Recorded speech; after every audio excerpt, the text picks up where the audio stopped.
Saudara, anugerah Allah terbesar dalam kehidupan saya dan saudara adalah keselamatan jiwa kita. Dan keselamatan jiwa kita itu kita terima bukan dari karya dan kebaikan kita, tapi kita terima dalam iman kepada Yesus Kristus. Kalau seseorang percaya bahwa Yesus itu adalah Tuhan yang turun ke dunia, mati di kayu salib bagi orang-orang berdosa, dan kemudian bangkit dari kematian, menyatakan kemenangannya atas dosa. Kalau saudara percaya akan hal itu, maka saudaralah orang yang telah menerima anugerah keselamatan di dalam Yesus, kepastian keselamatan di dalam Yesus. Dan kapanpun, karena kematian pasti terjadi, kapanpun kita akan mati, kita pasti diselamatkan. Sebagai orang yang telah menerima keselamatan jiwa kita, yaitu anugerah terbesar yang Tuhan telah anugerahkan bagi kita, yang kita terima melalui iman kepada Dia, apa yang harusnya kita kerjakan? Apa yang harusnya terjadi dalam kehidupan kita, saudara? Sebagai orang yang sudah mengalami kemurahan Tuhan, yaitu keselamatan jiwa saudara, maka firman Tuhan menegaskan bahwa sebenarnya saudara sudah menjadi anggota tubuh Kristus. Dan sebagai anggota tubuh Kristus, saudara harus berfungsi sebagaimana seharusnya. Shalom saudara, bertemu kembali di channel RPG Renungan Penyejuk Jiwa. Saudara, kalau saudara lihat ke dalam Alkitab, maka saudara akan menemukan orang-orang yang dicatat di dalam Alkitab yang mengalami janji-janji firman Tuhan adalah orang yang konsisten hidup berdasarkan prinsip-prinsip firman Tuhan. Karena demikianlah janji firman Tuhan. Demikian juga di zaman modern ini. Kita bisa melihat orang-orang yang hidup konsisten berdasarkan firman Tuhan. Janji-janji firman Tuhan juga digenapi dalam hidupnya. Dan saya percaya setiap saudara juga rindu dalam kehidupan saudara, janji firman Tuhan digenapi. Tetapi yang seringkali menjadi masalahnya bagi kita adalah bagaimana konsisten setiap hari merenungkan firman Tuhan dan menghidupi prinsip-prinsip firman Tuhan yang benar-benar digali berdasarkan firman Tuhan. Nah saudara, renungan ini dibuat untuk menolong setiap anak-anak Tuhan, termasuk saudara, untuk setiap hari merenungkan firman Tuhan. Karena di renungan ini, setiap jam 5 pagi diposting seri renungan baru yang dibuat secara ekspositori dan benar-benar berdasar kepada firman Tuhan. Itu sebabnya saudara, lihat di layar saudara, kalau tanda subscribe masih berwarna merah silakan ditekan. Dan tekan juga tanda loncengnya, maka setiap jam 5 pagi saudara akan mendapatkan seri renungan baru. Saudara, video ini adalah video ketiga masih dalam topik apa yang seharusnya kita lakukan dalam kehidupan kita sebagai orang yang sudah mengalami kemurahan Tuhan, yaitu keselamatan jiwa kita. Sebelum kita akan melanjutkan topik ini, saudara, terlebih dahulu kita akan mendengarkan sebuah lagu penyembahan yang akan memberkati kita semua. Selamat mendengarkan.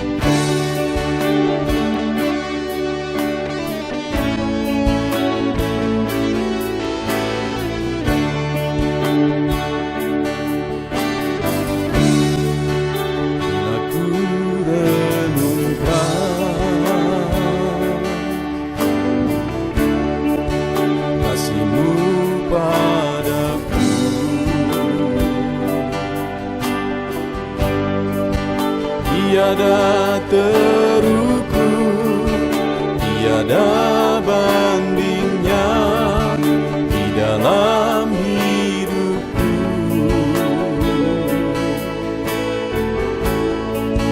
Bila ku renungkan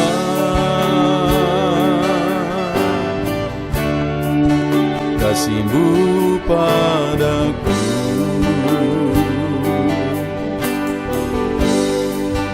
tak cukup bahasa, tak cukup kata-kata untuk mengungkapkan.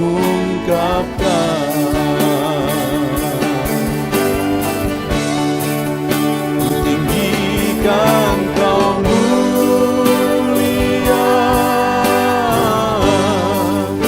ku agungkan Kau gloria. Besarnya kasih-Mu, tiada banding.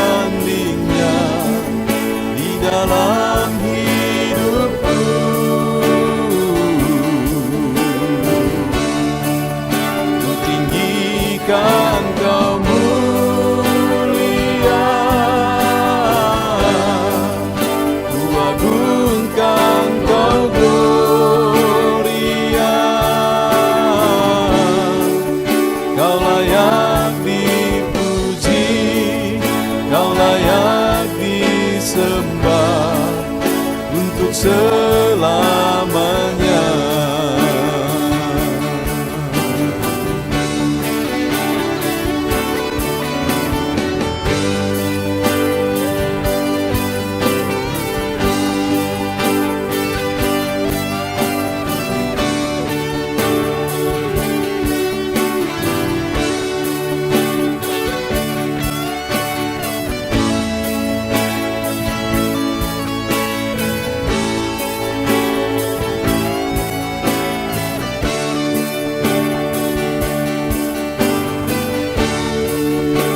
Tinggikan kau mulia,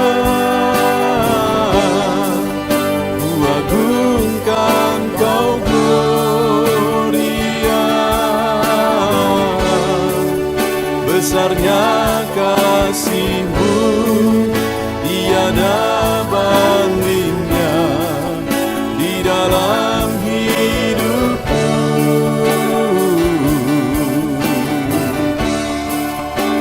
Tinggikan kau mulia,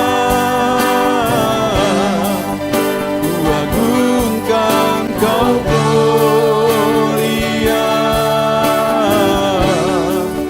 Kau layak dipuji, kau layak disembah untuk selamanya.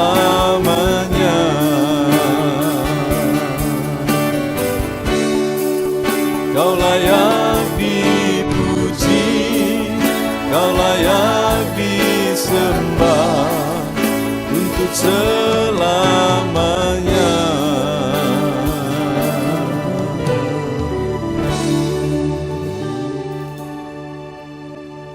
Puji Tuhan, saudara, sebuah lagu penyembahan yang indah yang tentu saja telah memberkati kita semua. Saudara, video ini adalah video ketiga, masih dalam topik nasihat bagi orang-orang yang sudah mengalami kemurahan Tuhan, di mana teks firman Tuhan yang menjadi dasar bagi kita yang sudah kita belajar dari video pertama sampai video ketiga ini adalah Roma pasal yang ke-12 mulai ayat 1 sampai ayat yang ke-8, saudara. Di mana kita sudah lihat di ayat yang pertama dalam kitab Roma pasal 12 ini ditegaskan, karena itu saudara-saudara, demi kemurahan Allah aku menasihatkan kamu. Jadi di sini ada 3 nasihat. Kita sudah belajar nasihat yang pertama dan nasihat yang kedua dalam video sebelumnya yang diberikan oleh firman Tuhan, dan di video ini kita belajar tentang nasihat yang ketiga. Tetapi nasihat itu ada alasannya, yaitu demi kemurahan Allah. Jadi karena kamu sudah mengalami kemurahan Allah, maka seharusnya kamu melakukan nasihat-nasihat ini. Begitu kira-kira yang mau ditegaskan oleh Paulus melalui firman Tuhan ini. Nah, dan saat ini sebelum kita masuk sekali lagi masuk ke nasihat-nasihat itu, sekali lagi saya mau menegaskan kepada saudara, pertanyaannya, apakah saudara sudah mengalami kemurahan Tuhan? Nah, kita lihat sama-sama. Kemurahan Tuhan yang dimaksudkan di sini apa? Jadi sebelumnya mulai dari pasal 10 misalnya, Paulus sudah membahas sebenarnya tentang keselamatan dalam iman. Di mana ayat 9 dia tegaskan, sebab jika kamu mengaku dengan mulutmu bahwa Yesus adalah Tuhan dan percaya dalam hatimu bahwa Allah telah membangkitkan dia dari antara orang mati, maka kamu akan diselamatkan.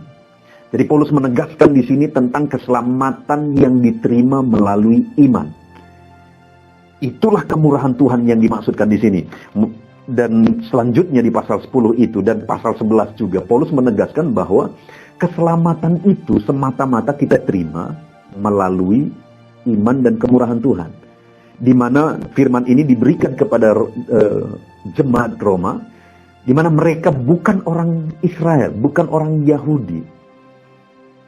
Dan Paulus menegaskan, mulai ayat 11, Paulus menegaskan bahwa orang non-Yahudi, termasuk orang Roma dan termasuk kita juga, itu sebenarnya seperti cabang yang dicangkokkan, bukan cabang asli, cabang yang dicangkokkan.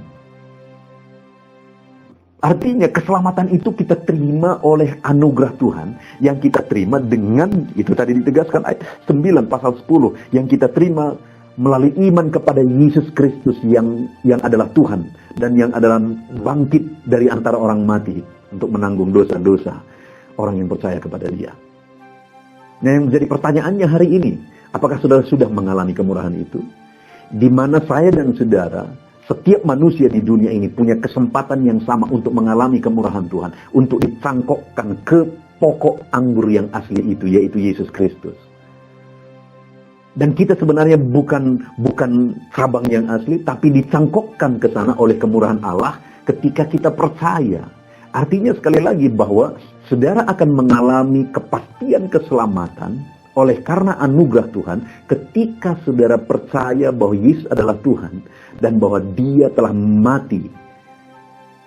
Dia telah mati di kayu salib dan bangkit dari antara orang mati, menyatakan kemenangannya untuk menanggung dosa-dosa orang yang percaya kepada Dia. Yang menjadi pertanyaannya hari ini, sudahkah saudara percaya kepada Yesus?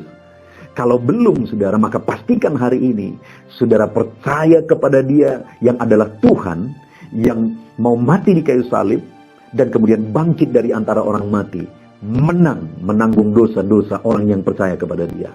Kalau saudara percaya Dia adalah Tuhan, mati di kayu salib untuk saudara, menanggung dosa saudara, dan saudara percaya bahwa Dia telah bangkit dari antara orang mati, menang untuk menanggung dosa saudara, maka sebenarnya saudara adalah orang-orang yang sudah mengalami kemurahan Tuhan.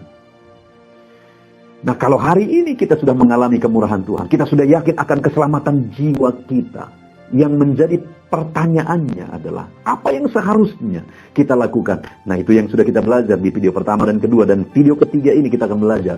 Ada nasihat firman Tuhan, di mana Paulus berkata, karena itu saudara-saudara, demi kemurahan Allah, aku menasihatkan kamu. Pertama yang dinasihatkan adalah supaya mereka memiliki ibadah yang sejati.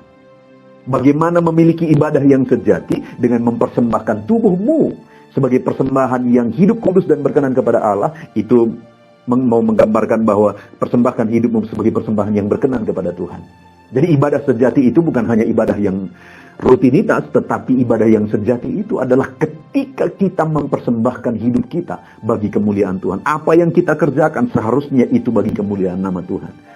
Bukan untuk diri kita, bukan untuk memperjuangkan keberhasilan dunia yang akan kita tinggalkan ini. Kalau kita berjuang untuk perkara dunia, berarti kita akan memperjuangkan untuk apa yang kita tinggalkan.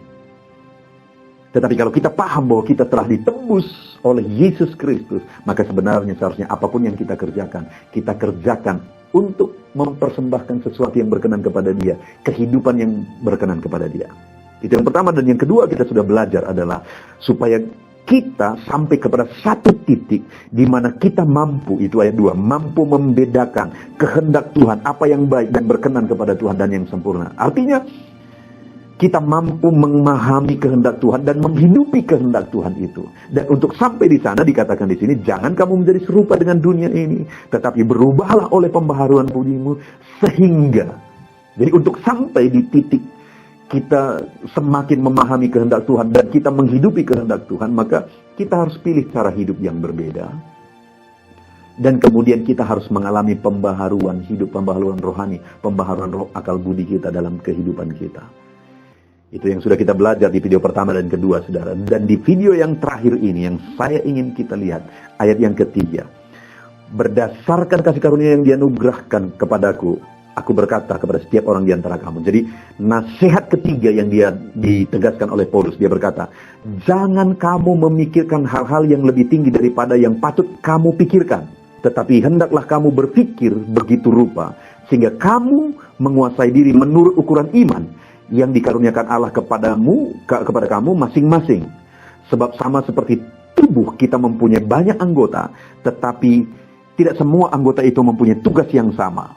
Dan selanjutnya saudara bisa lihat di sana ditegaskan tentang karunia yang berlain-lainan. Sebagai anggota tubuh kita punya fungsi yang berbeda-beda. Jadi yang mau ditegaskan di sini, Paulus berkata bahwa jangan kamu berpikir lebih tinggi daripada apa yang patut kamu pikirkan. Dan kemudian dia terjelaskan tentang fungsi sebagai anggota tubuh yang berbeda-beda. Artinya yang mau ditegaskan oleh Paulus di sini sebenarnya adalah sebagai orang yang sudah mengalami kemurahan Tuhan, maka seharusnya kita berpikir dan berbuat sesuai dengan talenta kita, karunia kita, panggilan kita dalam kehidupan kita. Itu yang mau ditegaskan hal ketiga ini. Karena terlalu banyak orang yang mau menjadi yang bukan itu panggilan Tuhan atas dirinya. Saudara, hidup yang paling maksimal di dunia ini apa sih? Sebenarnya yang paling maksimal di dunia ini adalah ketika, apakah itu barang, apakah kehidupan, atau apa saja. Barang misalnya, yang paling maksimal itu adalah ketika barang itu berfungsi sesuai dengan fungsi yang dimaksudkan oleh pembuatnya. Itulah yang paling maksimal. Demikian juga kehidupan kita, saudara. Yang paling maksimal dalam kehidupan kita bukan apa kata orang lain. Yang paling maksimal dalam kehidupan kita bukan berdasarkan penilaian orang lain tentang hidup kita.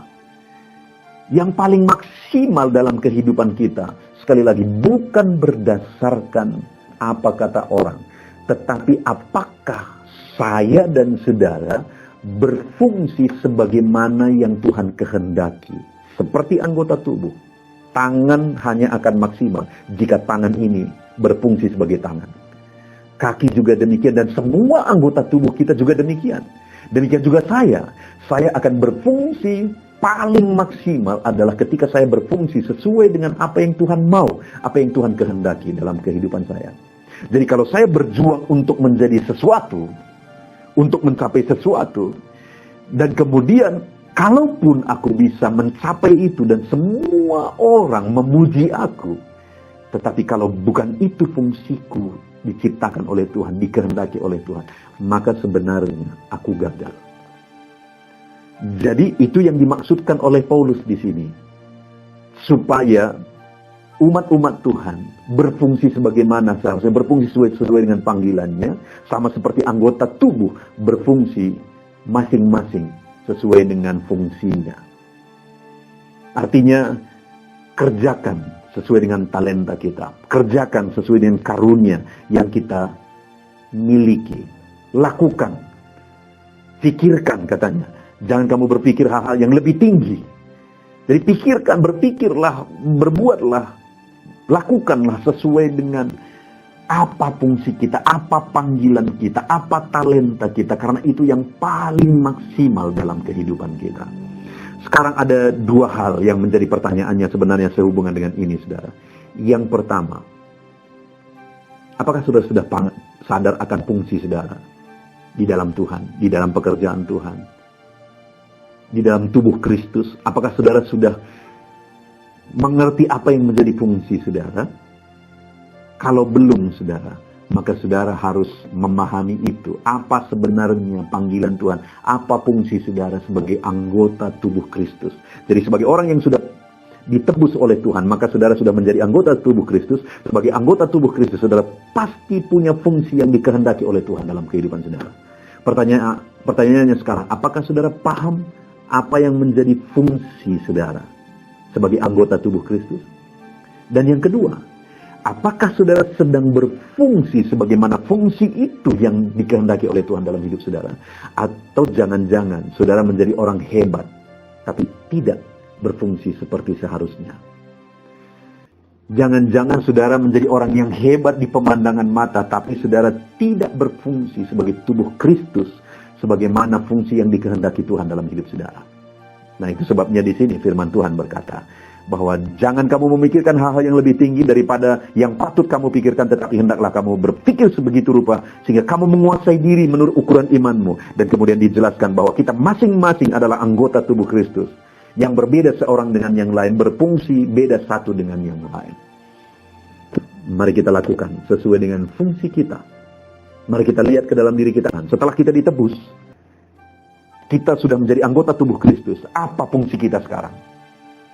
Jadi sebenarnya saudara sudah mengalami keselamatan, bukan hanya untuk setiap minggu datang beribadah, memuji Tuhan, dan kemudian selesai itu lakukan kegiatan saudara hanya seperti itu. Dengar saudara, begitu saudara ditebus, saudara menjadi anggota tubuh Kristus, dan sebagai anggota tubuh kita semua harus berfungsi. Dan sekarang, apakah saudara sudah tahu apa yang menjadi fungsi saudara? Dan apakah saudara sudah berfungsi sebagaimana seharusnya? Puji Tuhan saudara, di video terakhir ini kembali saya menegaskan, firman Allah menegaskan kepada kita di ayat 1, karena itu saudara-saudara, demi kemurahan Allah, Apa yang dimaksudkan kemurahan itu? Keselamatan jiwa yang kita terima oleh anugerah Allah yang kita terima melalui iman. Itu yang dibahas di dalam pasal 10, pasal 11, dan kemudian di pasal 12 ayat 1 ditegaskan, demi kemurahan Allah yang kita terima itu, maka aku menasihatkan kamu, kata firman Tuhan. Nasihat yang pertama, miliki ibadah yang sejati dengan cara mempersembahkan hidup kita sebagai persembahan yang berkenan kepada Tuhan. Dan yang kedua, raihlah, capailah tingkatan di mana saudara mampu memahami kehendak Tuhan. Dan untuk sampai di situ, di ayat 2 ditegaskan, jangan kamu menjadi serupa dengan dunia ini. Pilih cara hidup yang berbeda dari dunia. Dan yang kedua dikatakan, tetapi berubahlah oleh pembaharuan budimu. Jadi kita harus mengalami perubahan hidup, sehingga kamu dapat membedakan manakah kehendak Allah. Jadi kita harus sampai di titik mampu memahami kehendak Tuhan dalam kehidupan kita. Tapi ada proses yang harus kita jalani. Pilih cara hidup yang berbeda, anak-anak Tuhan, pilih cara hidup yang berbeda. Dan alami perubahan hidup dalam kehidupan saudara. Dan kemudian yang terakhir, dikatakan, jangan kamu memikirkan hal-hal yang lebih tinggi, dan seterusnya, dan seterusnya. Ditegaskan bahwa kita seperti anggota tubuh. Kita harus berfungsi masing-masing. Lihat, apa setelah saudara ditebus oleh Tuhan, sekali lagi, saudara sudah menjadi bagian anggota tubuh Kristus. Dan anggota tubuh ini semua harus berfungsi sebagaimana seharusnya.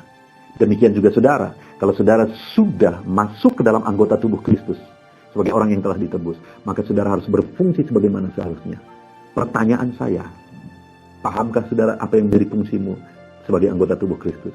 Dan sudahkah saudara berfungsi sebagaimana seharusnya fungsi saudara sebagai anggota tubuh Kristus? Kita bersyukur buat firman Tuhan, saudara. Kita adalah orang-orang yang telah mengalami kemurahan Tuhan. Miliki ibadah yang sejati, pahami kehendak Tuhan, dan berfungsilah sebagaimana seharusnya fungsi yang telah ditentukan Tuhan dalam hidup saudara. Kita bersyukur buat firman Tuhan. Mari kita berdoa. Terima kasih Bapa di sorga, kami bersyukur buat firman-Mu ya Bapa. Saat ini kami kembali sudah belajar di video yang ketiga ini, bahwa sebagai orang yang sudah mengalami kemurahan Tuhan, maka yang pertama harus kami miliki adalah ibadah yang sejati. Dan untuk memiliki ibadah yang sejati, kami harus mempersembahkan hidup kami sebagai persembahan yang hidup kudus dan berkenan kepada Tuhan. Dan kami harus memahami kehendak Tuhan dan menghidupi kehendak Tuhan. Dan untuk memahami dan menghidupi kehendak Tuhan, kami sudah belajar dari firman-Mu bahwa kami harus pilih cara hidup berbeda. Kami harus mengalami perubahan hidup.